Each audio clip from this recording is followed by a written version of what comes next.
A'udzubillahi Bismillahirrahmanirrahim. Assalamualaikum warahmatullahi wabarakatuh. Baik, sebelumnya perkenalkan, nama saya Ridho Fauzi Mulyana, asal dari jurusan Manajemen Dakwah UIN Sunan Gunung Jati Bandung, kelas 5C. Di sini, insya Allah saya akan menjelaskan terkait daripada manajemen organisasi kelembagaan Islam yang berjudulkan tentang model klasik Islam. Ada yang harus kita ketahui bahwa Islam itu mengalami 3 periode. Yang pertama yaitu klasik, yang kedua pertengahan, dan yang ketiga modern Islam.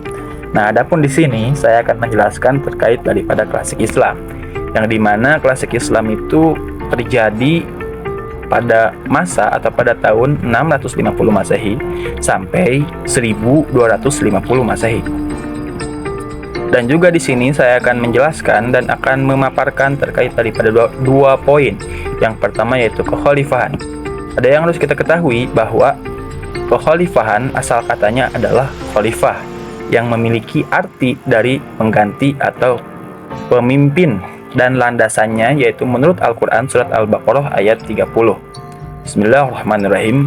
Wa iz qala rabbuka lil malaikati inni ja'ilun fil ardi khalifah qalu ataj'alu fiha may yufsidu fiha wa yasfiku dima wa nahnu nusabbihu bihamdika wa nuqaddisu lak qala inni a'lamu ma la ta'lamun. Nah, manusia sebagai khalifah, karena dalam Al-Qur'an manusia itu terbagi ke dalam 4 kategori. Yang pertama yaitu Bani Adam, Al-Insan, An-Nas, dan Khalifah. Dan keempat daripada kategori itu memiliki artinya masing-masing. Bani Adam yaitu manusia sebagai makhluk biologis, An-Nas manusia sebagai makhluk sosial, Al-Insan manusia sebagai makhluk yang berakal atau hayawanun natik, dan Khalifah manusia sebagai konsep daripada memimpin atau dipimpin. Di sini saya akan menjelaskan terkait daripada Khalifah. Nah, adapun daripada kata imbuhannya yaitu ke dan an, jadi kekhalifahan yang dimana landasannya yaitu menurut Islam ya, kekhalifahan yaitu pemimpin yang bukan hanya mengurusi soal agama saja, melainkan juga mengurusi tentang tata negara juga, sama halnya kepemimpinan pada zaman Rasulullah SAW dan Khulafaur Rasyidin, bahkan sampai runtuhnya Bani Abbasiyah. Jadi model klasik Islam ini dimana Islam yaitu pada masa zaman Rasulullah sampai runtuhnya Bani Abbasiyah pada tahun 650 Masehi sampai 1250 Masehi. Itu mengenai daripada poin yang pertama, kekhalifahan. Yang kedua, kita akan menjelaskan juga terkait daripada pusat kekuasaan Islam itu sampai mana begitu pada model klasik Islam ini. Jadi kita jelaskan ya, Islam itu mengalami 2 fase pada saat kekuasaannya. Yang pertama yaitu fase ekspansi, yang kedua yaitu fase disintegrasi. Apa itu fase ekspansi dan apa itu fase disintegrasi? Kita jelaskan satu-satu. Fase ekspansi merupakan dari mana puncak kemajuan Islam pada tahun 650 Masehi sampai 1000 Masehi. Jadi pada fase inilah Islam di bawah kepemimpinan para khalifah mengalami perluasan atau pengaruh yang sangat signifikan ke arah barat. Melalui Afrika Utara, Islam mencapai negara Spanyol, dan ke arah timur melalui Persia, Islam sampai ke negara India. Itu mengenai fase ekspansi Islam. Nah, adapun fase disintegrasi yaitu kebalikan daripada kemajuan Islam, yaitu di mana Islam sudah mulai mengalami kemunduran pada tahun 1000 Masehi sampai 1250 Masehi. Nah, fase daripada Islam mulai goyah atau mulai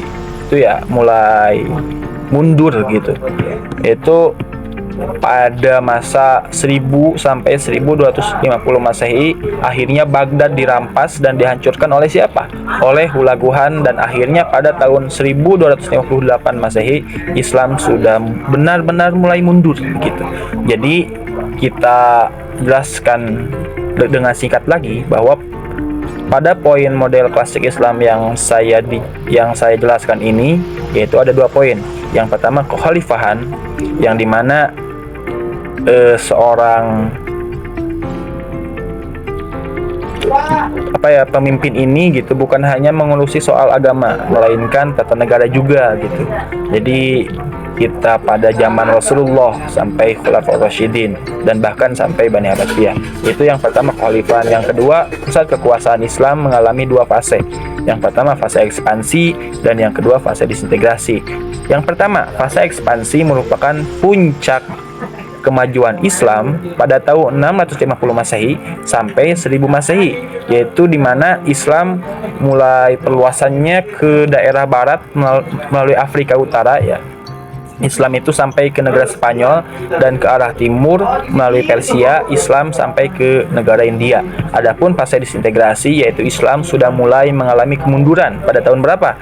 Pada tahun 1000 Masehi sampai 1250 Masehi, yang dimana Baghdad akhirnya mulai dirampas dan dihancurkan oleh Hulaguhan pada tahun 1258 Masehi. Mungkin hanya sekian yang bisa saya jelaskan. Mohon maaf jika banyak kesalahannya. Wallahu muwaffiq ila aqwamit thoriq. Wassalamualaikum warahmatullahi wabarakatuh.